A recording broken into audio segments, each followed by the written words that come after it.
If you've been using Claude Code and it randomly goes from super genius to complete idiot in the middle of your session, it's not your fault, I promise. There's a very specific reason why that happens, and I'm going to show you exactly how to fix it. I've been testing and using Claude Code for almost a year now, building real projects with it, and the difference between default Claude Code and properly set up Claude Code is genuinely night and day.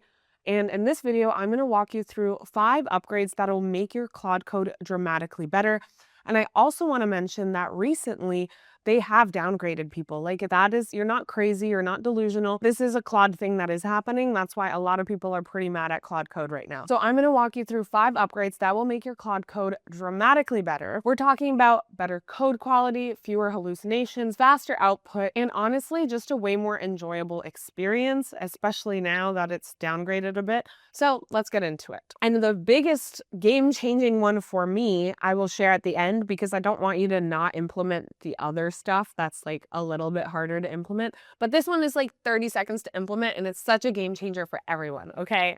I love this one, but I'll tell you later. First though, let's explain what's actually happening when Claude Code starts losing its mind mid-session and being a little dumb. Because once you understand this, everything else I'm about to show you is going to make a lot more sense. So when you start a Claude Code session, it has zero knowledge about your project. It doesn't know your code, your file structure, nothing. As you start working with it, asking it questions, writing code, reviewing files, all of that fills up something called the context window.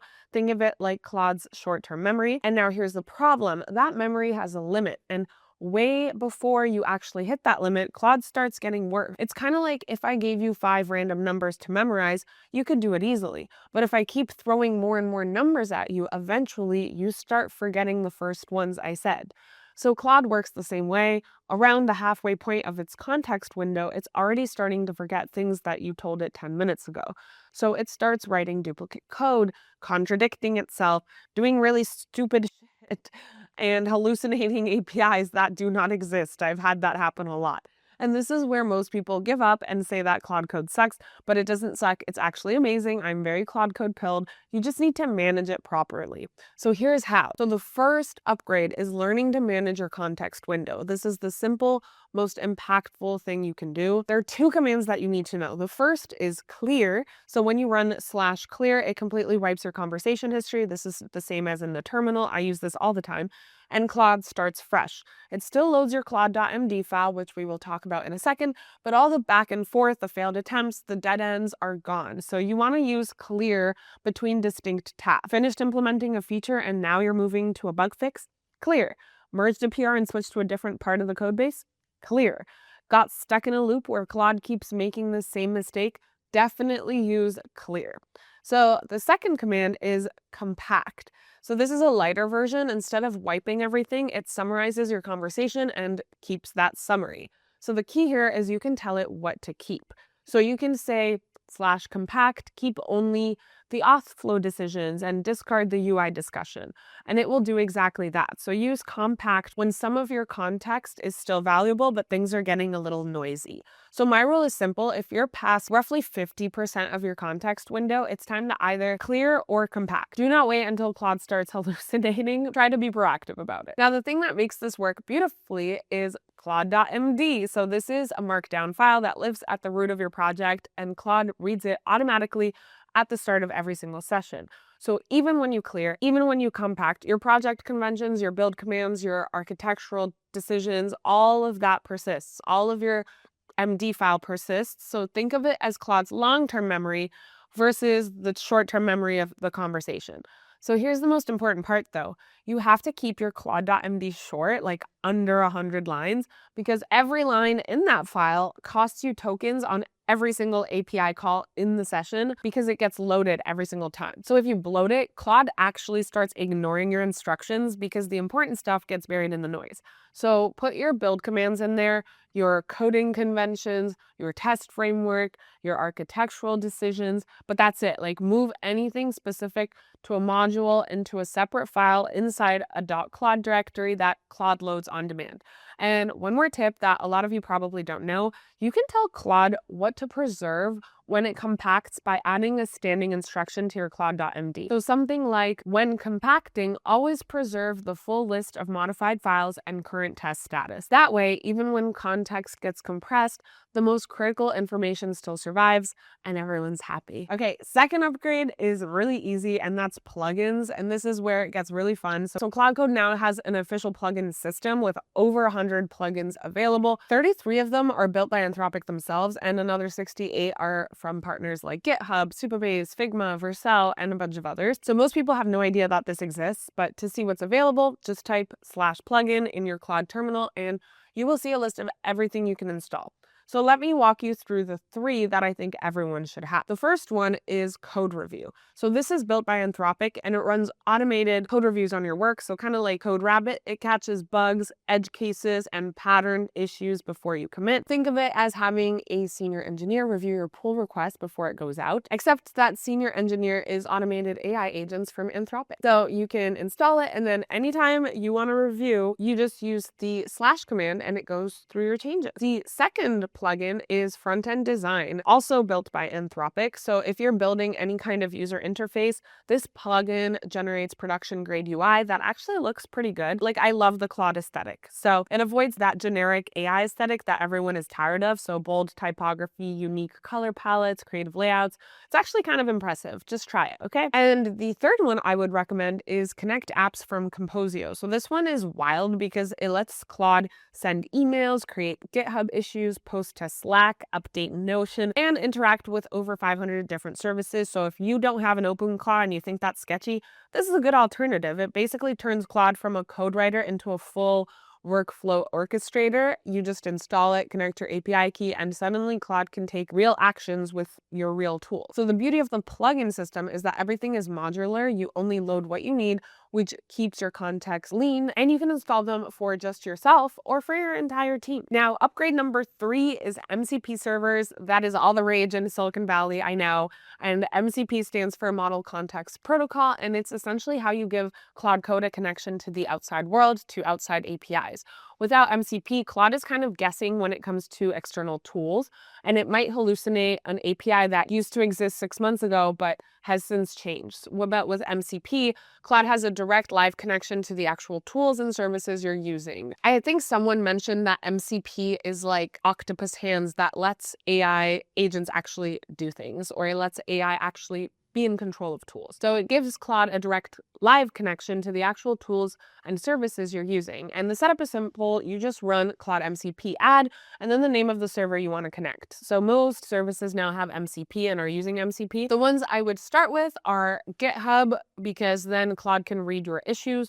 It can create PRs and manage your repos without leaving the terminal. And Playwright for browser testing. So Claude can actually verify that the UI it built looks right in a real browser.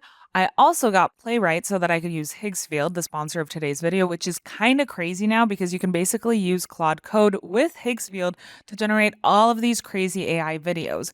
With only Claude Code and Higgsfield AI, I was able to make so many ultra-realistic UGC memes. Like, as you can see, all I did was prompt that I want to make AI B2B SaaS ChatGPT wrapper memes, and it literally goes off and makes entire videos about it. It's actually kind of good. It's pretty insane what we can do with AI now. And you can see the full MCP workflow here. Like, this was for May the 4th, and I was pretending to be Princess Leia. And you can just get AI to auto-generate a bunch of videos for you. So it's actually pretty mind-blowing how far we've come with AI, and really fun to play with. Personally, I don't know if I'm going to use them on my account, but I did make an extra Gen AI account literally just to play around with video gen because it's so much fun. It's like, I can just replace an entire marketing team and tell it to create like 50 AI generated videos in this style and format.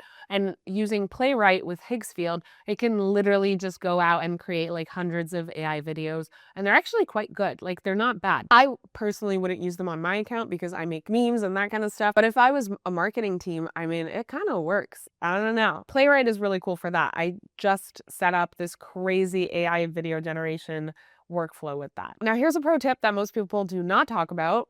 CLI tools are actually more context efficient than MCP servers because MCP servers load their tool schemas into your context window, which takes up space. But if you just install the GitHub CLI, the GH tool, Claude already knows how to use it and doesn't need to eat up any extra context. So for things like GitHub, I'd actually recommend just installing the GitHub CLI and letting Claude use it directly rather than setting up the MCP server. Same thing for tools like JQ, curl, and other standard command line tools, but sometimes you do need MCP servers. The MCP servers are better for things where there is no good CLI alternative, like connecting to Figma for design code workflows, or connecting to your database for direct schema queries, or for Slack for reading bug reports and thread context. This is where MCP really shines, and you can also build your own MCP. Upgrade number 4 is using plan mode and sub-agents to handle complex tasks without blowing up your context. So Claude Code has a built-in planning mode. You can activate it by pressing Shift and Tab. And when you do this, Claude will make a plan for what it wants to do before actually doing anything. If you are trying to not eat up tokens, I highly recommend this.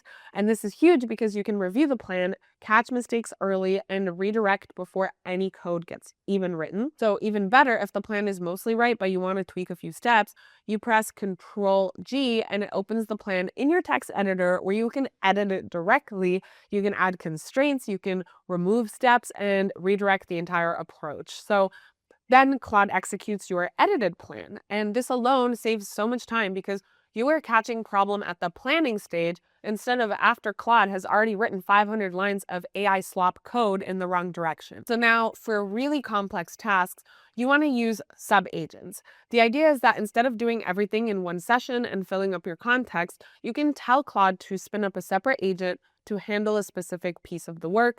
That way you keep it modular. That's very important in computer science. And that agent works in its own context window and does its thing and then reports back to your main session with just a summary. Your main session stays clear and focused, and that is a really good principle in computer science. So you can also build custom skills, and you can also do swarms. My friend is actually the one that built the swarms feature, and then you can have a bunch of agents and orchestrate them. But we'll talk about that in a future video. You can also build custom skills, which are markdown files that teach Claude how to perform specific tasks. For example, if you're regularly adding new API endpoints to your project, you can write a skill that says, here's how we structure endpoints. Here is our naming convention. Here is where the tests go. Here is the migration pattern. And then whenever you need a new endpoint, you just trigger that skill and Claude follows the exact process every single time. So skills are folders, not files. You have a skill.md at the top level and then optional subdirectories for references, scripts, and examples. And the key insight is that these skills use progressive disclosure. So that means that Claude only loads the detail it needs when the skill is triggered instead of dumping everything into context up front. So they are very efficient. And one last thing, there is a keyword called ultra thing. When you use it, Claude sets its effort to high and activates deeper reasoning. So use it for architecture decisions, tricky debugging, multi-step logic. Do not use it for simple stuff like renaming a variable, but match the effort to the problem. So whenever you're really stuck on something, use UltraThink and it'll do deeper reasoning. Okay, now upgrade number 5 is tying all of this together into a real workflow that you use every day.